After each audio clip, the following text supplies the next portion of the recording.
Bawal talaga ang pagkolekta sa estudyante. So But, kung bawal po, bakit po Correct. nangongolekta pa rin sila sa mga estudyante, especially po sa Mr. mga hirap? President, I would like to clarify, never po sila nangongolekta sa estudyante. Wala po silang collection sa estudyante. Ang meron, so I'm that sorry, we can I beg to identify disagree. the issue. I the issue, beg to disagree, ma'am. Ito po, lahat naman nagsumbong sa akin.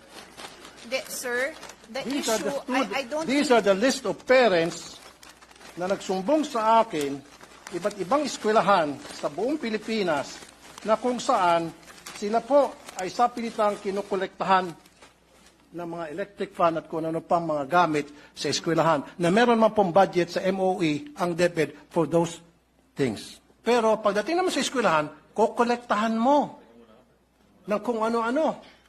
Then, yung iba pa nga sa kanila, yung mga sumbong sa akin, Sir, naglalakad na nga lang po ako, 2 kilometro, kasama pong aking tito. Wala po akong pampamasahe. Pudpud na nga po yung aking tsinela, sapatos. Pagdating doon sa school, ine-expect kami po ay magbigay ng para sa electric fan. Ito pa po, para sa kalaman ng marami. Kuminsan, pinapahiya pa po yung mga estudyante. Nagkakaroon po ng group chat. Nakalista doon sa group chat, sino-sino yung mga nagbigay at sino-sino pang hindi nakapagbigay.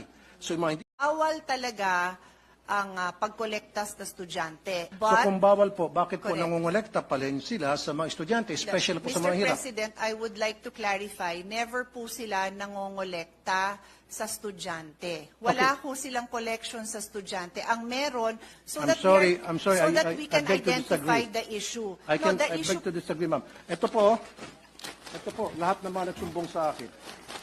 sir, the These issue, I don't These are the list of parents na nagsumbong sa akin, iba't ibang eskwelahan sa buong Pilipinas na kung saan sila po ay sa pilitang kinukolektahan ng mga electric fan at kung ano pang mga gamit sa eskwelahan na meron man pong budget sa MOE ang DepEd for those things. Pero pagdating naman sa eskwelahan, kokolektahan mo ng kung ano-ano. Then, yung iba pa nga sa kanila, yung mga sumbong sa akin, Sir, naglalakad na nga lang po ako, 2 kilometro, kasama pong aking tito. Wala po akong pampamasahe. Pudpud na nga po yung aking tsinela, sapatos. Pagdating doon sa school, ine-expect kami po ay magbigay ng para sa electric fan. Ito pa po, para sa kalaman ng marami. Kuminsan, pinapahiya pa po yung mga estudyante. Nagkakaroon po ng group chat.